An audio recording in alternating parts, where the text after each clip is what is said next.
pessoal, bem-vindos ao Mente Reflexiva, um espaço para você refletir e aprender sobre a psicologia toda semana. Hoje eu quero falar sobre ansiedade e eu me inspirei muito nesse episódio num artigo de um site chamado Science Focus, eu acho que é da BBC. Vou até deixar o link aqui na descrição para quem quiser dar uma olhada. Acaba que é um artigo ou uma publicação no site, não sei se a gente pode chamar assim, em inglês. Então fica o convite pra quem quiser, enfim, depois traduzir, ler. É um episódio muito inspirado no conteúdo que foi produzido ali, porque quando a gente fala de ansiedade, principalmente eu que sou profissional da saúde mental, atendo muita gente com questões de ansiedade, né, que trazem pro meu consultório. Eu mesma já tive as minhas questões com ansiedade. Eu sinto que eu já tô tão calejada de tanto falar sobre ansiedade que é importante muitas vezes a gente dar um passo pra trás e falar as coisas bases. E talvez pra mim que sejam um pouco óbvias, mas talvez não sejam tão óbvias pra quem clicou aqui nesse episódio. Então eu peguei o nome do artigo, traduzi e botei nesse episódio que é 5 coisas que eu gostaria que você soubesse, né? Mas no caso eu falei que você precisa saber, porque eu acho que a gente tá tendo uma epidemia de pessoas ansiosas, pessoas que toda hora falam, eu sou uma pessoa ansiosa, eu tenho ansiedade,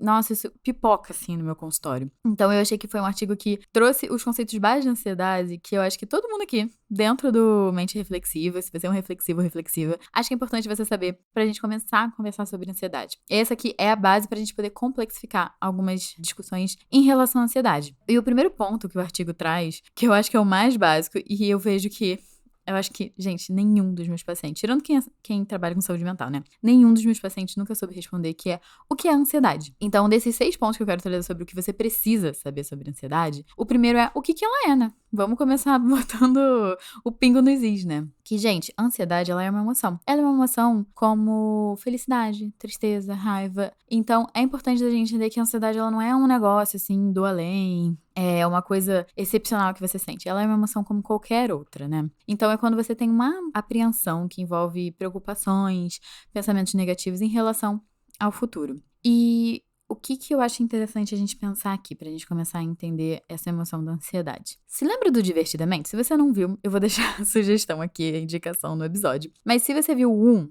é só um, aquele que eu acho que foi lançado em 2015, se eu não me engano. Lá na cabecinha da Riley, que é a personagem principal, tem 5 emoções que a gente chama que são as emoções primárias. Dessas emoções vão vir as emoções complexas, né? As emoções secundárias. Então, as primárias estão ali, que é felicidade, tristeza, nojo, medo e raiva, né? Que eles citam ali, eles criam os personagens ali no filme. A ansiedade, ela já é uma emoção mais complexa. Então, ela vem de uma emoção primária. E qual é a emoção primária da ansiedade? O medo. Então, pra gente entender a ansiedade, é que a ansiedade está ligada muito a medo. E por que tem ansiedade e medo, dado que elas são as mesmas coisas, né? Então, qual é a diferença da ansiedade pro medo? O medo, ele serve pra te proteger no momento presente. A ansiedade serve pra te proteger no momento futuro. Por isso que vem com muitos pensamentos negativos, com preocupações. Porque muitas vezes o que é uma preocupação? É você já começar a tomar medidas e se proteger de algo que pode vir a acontecer. Então, quando a gente pensa em ansiedade, são pessoas que a gente tá falando dos medrosos, né? E se a gente parar pra pensar, quem sobrevive na natureza são os medrosos, são as pessoas que se preocupam, se protegem, se mantêm seguras contra predadores e problemas. Só que no nosso mundo atual, a nossa ansiedade, ela tá um pouco desregulada. Então, a gente acaba vendo e antecipando muitos problemas. A gente anda muito preocupado, a gente tá vendo muitas coisas como muito negativas. E um dos grandes problemas da ansiedade é que não necessariamente a maioria das suas preocupações vai se tornar realidade. Mas quando a gente tá com a ansiedade regularizada, acaba que o tempo que você passa se preocupando com as coisas e o tempo que de fato coisas ruins acontecem não é proporcional. Então, pra eu não ir para as outras perguntas que ainda vão ter desses 3 tópicos que eu ia trazer, dessas 6 coisas, eu daqui a pouco tô entrando em tópicos de outras, pririo, a ansiedade vem do medo. E é a antecipação de problemas que pode vir a ter. E a ansiedade, ela tem a função, principalmente, de cuidar da gente, de prevenir preocupações e danos futuros. E aí, o próximo tópico que eu vou entrar, que é o segundo aqui, é o que causa ansiedade, né? Eu acho que isso é uma pergunta de milhões. Isso vai variar de pessoa para pessoa, mas teoricamente a gente tem que entender, no caso você vai ter que começar a entender, qual é o seu gatilho de ansiedade. O que te causa medo e apreensão? Do que você tem medo que aconteça? Porque isso provavelmente vai te gerar ansiedade. E, gente, a gente pode estar falando aqui tanto de catástrofes do tipo, Eu tenho medo do carro bater. Eu tenho medo de ser atropelar na rua. Eu tenho medo de tomar um remédio na quantidade errada e morrer. exemplos, né, gente? Como também pode ser coisas muito mais mais subjetivas que você tem medo também. Ah, eu tenho medo do meu parceiro ficar chateado e me deixar. Eu tenho medo de tirar uma nota na prova ruim e isso fazer com que eu repita de ano na escola e isso pode resultar que eu seja um fracasso e que eu nunca consiga um emprego bom. Vocês conseguem ver até onde a ansiedade pode levar a gente? A ansiedade pode montar todo um cenário de catástrofe do que pode vir a acontecer. Assim, simples tarefas, né, ganham um significado muito grande pra gente. Então, é importante a gente entender que a ansiedade, ela começa dos nossos pensamentos. E principalmente dos nossos pensamentos acerca de uma avaliação ruim do que vai acontecer no futuro e do desfecho do que tá acontecendo ali. E qual é o problema quando a gente ativa a ansiedade, né? Quando a gente já tá pensando no desfecho ruim. A ansiedade, ela é um botãozinho ou liga tudo ou desliga tudo. Então, quando o corpo começa a entender que você pode estar em perigo, que você pode vir a estar em perigo, ele solta o hormônio da adrenalina, né? Pra te deixar mais ativo, porque já que você tá vindo alguma coisa, né, que a gente tem que se preparar, a gente tem que ficar ligado, né? Não pode dormir no posto. E aí o corpo entra num modo que a gente chama de luta, fuga ou congelar, né? Que pensa num bichinho, quando vem um predador, ele pode lutar, fugir ou congelar. E a gente é o mesmo diante de problemas. Então, quando a gente aciona esse mecanismo no nosso corpo, eu acho que vocês podem imaginar que demanda muita energia a gente se proteger, assim, porque o que é mais importante pro nosso corpo, pensando biologicamente, é que a gente sobreviva. Não é gerar bem-estar, não é que a gente se sinta feliz, o objetivo do nosso corpo é sobrevivência. Se isso vai fazer a gente se sentir bem, beleza. E se isso não vai fazer a gente se sentir bem, ele tá nem aí. Portanto, que a ansiedade é pra gente se proteger, mas vocês conseguem ver que é uma emoção totalmente desagradável, mas é eficiente, faz com que a gente se proteja. Mas uma vez que a gente começa a se preocupar o tempo inteiro com várias pequenas coisas ao longo do dia, seja um e-mail que a gente tem que mandar no trabalho, um relatório que a gente não entregou, o trânsito, dependendo se você mora num ambiente que é violento, né, você assaltado, não você assaltado, você consegue ver que esses mecanismos de proteção da ansiedade são ativados o tempo inteiro e como isso requer muita energia do nosso corpo, isso é muito cansativo. Não é à toa que muitas pessoas ansiosas que eu conheço são pessoas extremamente cansadas, porque o corpo tá liberando energia pra pensar a solução de problema, tem que estar preparado. E então, parte da gente entender da ansiedade é a gente começar a analisar a nossa rotina e começar a entender o que causa gatilho, o que causa a gente ter medo de desfechos negativos ou de que algo ruim está para acontecer. E isso é muito individual, gente. Tem coisas que eu acho que são mais fáceis de a gente entender, né? Uma pessoa que tá acostumada, sei lá, a sempre ser terminada nos relacionamentos, né? E fica com medo de ser terminada de novo. Talvez seja um gatilho TDR dentro da relação. Isso tem a ver com a sua história de vida. Então, o que causa ansiedade vai estar muito atrelado ao que você enxerga como perigo e possíveis ameaças na sua vida, sejam elas concretas ou sejam elas mais subjetivas. O próximo tópico é como é que eu sei que eu sinto ansiedade, né? Quais são os sintomas físicos? E eu acho que uma listinha, assim, que a gente pode ter do básico de ansiedade, que é o mais comum, são batimentos cardíacos acelerados. Então, quando a gente começa a sentir o coração bater mais rápido, né? Que muitas vezes isso pode vir com uma falta de ar. Tem muita gente que sente como se não tivesse sem ar, assim, com batimento acelerado. Mão suada, normalmente suor no geral, mas assim, aquela mão suada, assim, que fica mais escorregadia, a gente talvez até um suar frio. Pode vir com tontura também, isso é um sintoma também muito comum da ansiedade. Tremores, da gente começar a tremer, tem gente até que relata muita tremedeira na mão, né, que eu acho que a gente vê logo de cara. E alteração do apetite, gente. É comum ter náuseas, mas também é comum muitas vezes a gente comer. E aí, isso a gente tem que ver como é que a alteração do apetite ocorre na nossa ansiedade. Porque pode ser pra mais ou pra menos. Tem gente que fica ansioso e assim, fechou o apetite, não consigo comer mais nada, tô zero fome, não consigo colocar nada pra dentro. E tem gente que fala, não, tô ansioso, então eu quero comer alguma coisa, eu quero comer alguma coisa gostosa, ou seja, um doce, ou seja, alguma coisa mais calórica, assim. Eu acho que tem muito da caloria, até no sentido de ser algo calórico, pra você ganhar energia rápido. Tem que lembrar que seu corpo já tá gastando muita energia pra te deixar ansioso. E você precisa de energia rápido pra, seja qual for o problema, você precisa de energia pra resolver, né? Então, fique de olho de como funcionam esses sintomas no seu corpo. E lembrando que você pode ter todos esses sintomas que eu tô falando, ou você pode ter 2, você pode ter 3, você pode ter 4. Então, não se prenda a esses sintomas só. E se você tiver algum sintoma que eu não falei aqui, quando você se sente ansioso, você pode colocar aqui nos comentários. Eu tô falando mais de sintomas físicos que aparecem na ansiedade, até pra gente começar a ter uma noção básica, assim, de como identificar quando a gente tá ansioso, né? Porque tem vezes que a gente tá ansioso e a gente nem sabe nomear a emoção. Aí, o próximo tópico que traz no artigo que eu achei que é um tópico muito importante a gente conversar aqui, que é quando a ansiedade vira um problema de verdade. E eu acho que essa pergunta daqui também é muito importante, que é quando eu tenho que começar a procurar ajuda, né, quando eu tô ansioso. Então, se sentir ansioso, gente, é normal de vez em quando. Eu tô batendo muito na tecla que a ansiedade é normal, é uma emoção normal, porque se você não fica preocupado, por exemplo, com a nota que você vai tirar numa prova, você não estuda antes. Porque quando você se preocupa, você pensa, ok, tenho prova quarta, então talvez eu estude domingo, eu estudo segunda, eu estudo terça. Ah, não, mas é uma prova muito mais difícil. Então talvez o meu planejamento de estudo tenha que começar 1 ou 2 semanas antes, dependendo do quanto eu sei, do quanto eu domino o assunto. Você consegue ver que se preocupar é saudável? Fez com que você teve um comportamento saudável de programar o seu estudo para fazer a prova. Quando você não se sente ansioso em relação à prova, você não fica revisando conteúdo, você não fica se organizando para estudar, que isso que vai garantir um bom resultado seu numa prova. Então a ansiedade, ela é importante. Só que quando a gente se preocupa demais, quando isso começa a tirar o nosso sono, quando isso começa a tirar a nossa qualidade de vida, quando a gente não tem energia mais para nada, aí a gente tem que tomar cuidado, porque a ansiedade, ela tá tomando uma proporção maior do que ela deveria na nossa vida.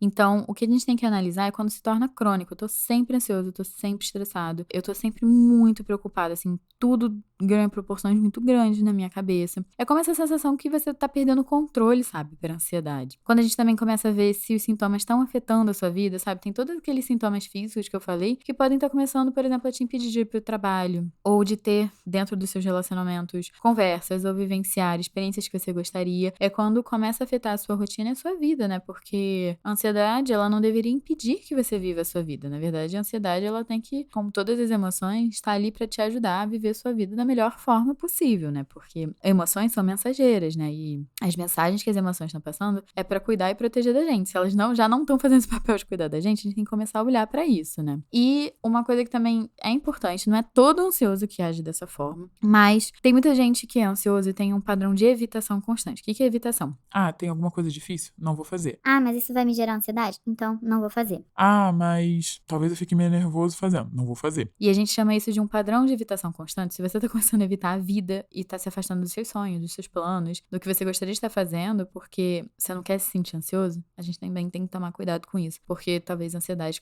tá começando a virar um problema na sua vida. O quinto ponto que eu queria trazer pra vocês é: ansiedade é um transtorno psiquiátrico? Sim, a ansiedade, ela é uma emoção, mas quando ela foge do controle e ela começa a tomar proporções maiores, ela pode se transformar num transtorno psiquiátrico. E aí vamos aqui entender um pouquinho, né, o que é isso. Quando a ansiedade, ela é mais intensa, quando a gente sente ela mais intensa na maior parte dos dias, mais ou menos durante uns 6 meses, e ela afeta várias áreas da sua vida, não é só o trabalho, vai afetar os meus relacionamentos, meu trabalho, talvez minha qualidade de vida, minha saúde, aí a gente começa a entender a frequência e a intensidade para começar a pensar num transtorno, né, que a pessoa desenvolveu. E segundo o DSM-5, que é o Manual Diagnóstico Diferencial, que ele foi lançado em 2013, tô falando aqui em 2013, gente, porque eu acho que tá precisando de uma nova edição urgente. Mas enquanto não temos o DSM-6, a gente usa o DSM-5, né? O que é o DSM? Ele é um manual diagnóstico dentro da psiquiatria, que a gente também usa dentro da psicologia. Como é que a gente vai entender que uma pessoa tem um transtorno de ansiedade no Brasil e no Japão? A gente segue os critérios diagnósticos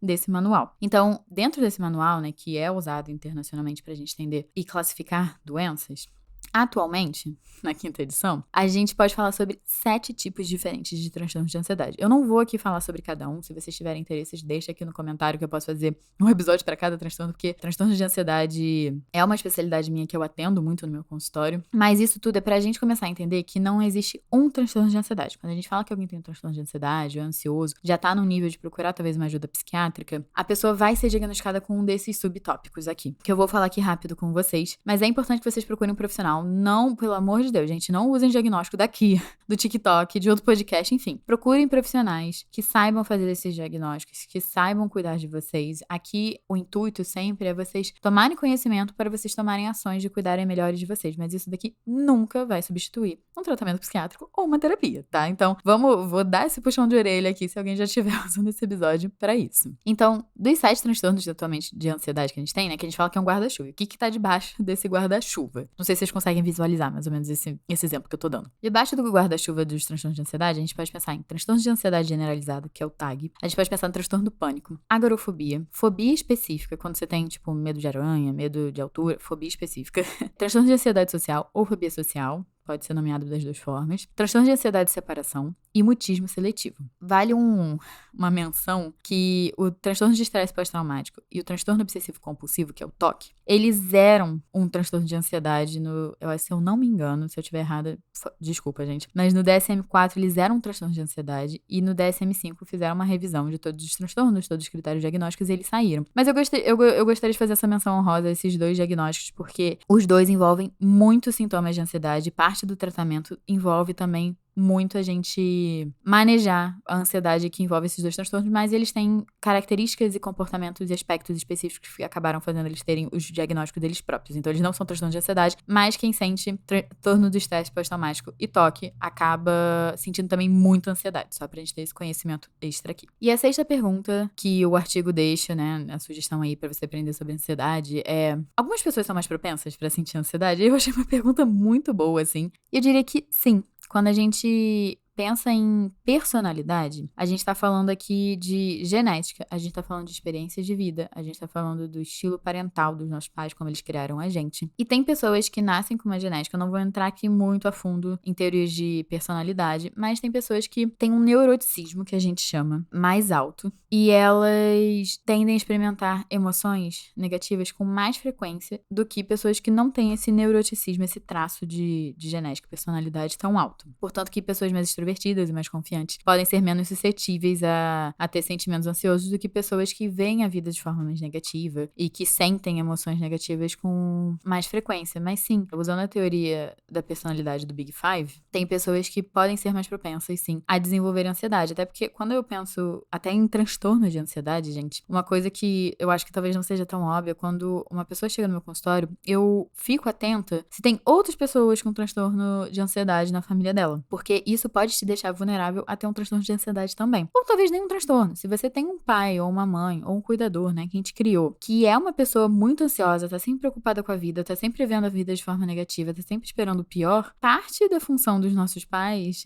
é ensinar como o mundo funciona e ensinar pra gente como funcionar no mundo. Então, desde pequeno você tá sendo bombardeado de informações que a forma que você tem que lidar com problemas e a forma que você tem que lidar com o mundo é de forma ansiosa. Então, pais ansiosos acabam botando um ambiente mais, vamos botar assim, frutífero para ter filhos ansiosos. Então, a gente tem que entender quais são as nossas referências de vida e de cuidado, quais são as nossas experiências também, né? Porque a gente tá falando aqui só dos pais, mas, por exemplo, talvez situações que aconteceram com você na escola, no seu grupo de amizade, pode acabar favorecendo também para você desenvolver ansiedade. Muitas vezes, digamos que aconteceu que uma grande amiga sua desenvolveu, por exemplo, uma doença, não sei, câncer, gente. E aí você começa a desenvolver uma ansiedade maior, isso é um gatilho para uma ansiedade maior em relação a cuidar da saúde, em relação a doenças, a ter medo de aquisição de doenças e tudo mais. Então, tudo isso tem que ser analisado. Mas sim, a gente tem tracinhos de personalidade e de genética que podem fazer as pessoas serem mais ansiosas e outras não. Mas a gente também tem que ver o andar da carruagem da vida, as referências que você tem, pra gente não também ficar nesse determinante tipo, nasci assim, vou morrer assim, e é isso aí, tá? E pessoal, esses são os 6 pontos que eu trouxe aqui hoje para vocês aprenderem sobre ansiedade. Eu achei que foram pontos que, pra mim, eu já tô tão acostumada que foi tão bom revisitar no artigo, porque eu acho que o básico precisa ser dito. Então, se você não sabia de alguma dessas informações aqui, ou você já sabia, já tá craque de saber sobre ansiedade, comenta um emoji, eu acho que da sirene. Pra mim, a ansiedade tem muito da sirene de tipo, meu Deus, fica alerta, sabe? Então comenta uma sirene aqui embaixo, uma vermelhinha aí de emoji. E não deixa de enviar esse episódio pra algum amigo, algum familiar, alguém que você conhece que ainda não sabe um desses 6 pontos e precisa saber pra aprender a lidar melhor com a ansiedade. Também não deixa de classificar esse podcast aqui se você tá gostando do conteúdo, porque ajuda muito o podcast a crescer e a chegar em mais pessoas. Não deixa de seguir pra você também não perder o episódio e ativar o sininho. Quando você ativa o sininho, você ainda recebe notificação quando tem episódio novo, que aí você não perde mesmo, gente. Sem ansiedade pra perder os episódios do Mente Reflexiva. E também, se alguém estiver procurando por atendimento psicológico, que quiser entender melhor sobre a própria ansiedade, o que causa gatilho, ou como lidar com uma ansiedade que talvez já tá um pouco fora do controle, aqui embaixo vai estar o link aqui pro meu WhatsApp, pra se vocês quiserem ser atendidos. E também eu vou deixar aqui o convite pra vocês continuarem participando dos conteúdos aqui do podcast nas redes sociais. Vocês podem encontrar as redes sociais do podcast no @reflexivacast e vocês podem me encontrar no @Ana Teresa Cavalcante, Teresa com H, Cavalcante com I. E tudo isso daqui vai estar no link da descrição do episódio pra vocês só clicarem e irem direto pra todas essas recomendações aqui que eu dei de link e tudo mais. Tanto pro artigo também, que eu tô aqui mencionando o episódio inteiro, tá bem? Então, um beijo, pessoal!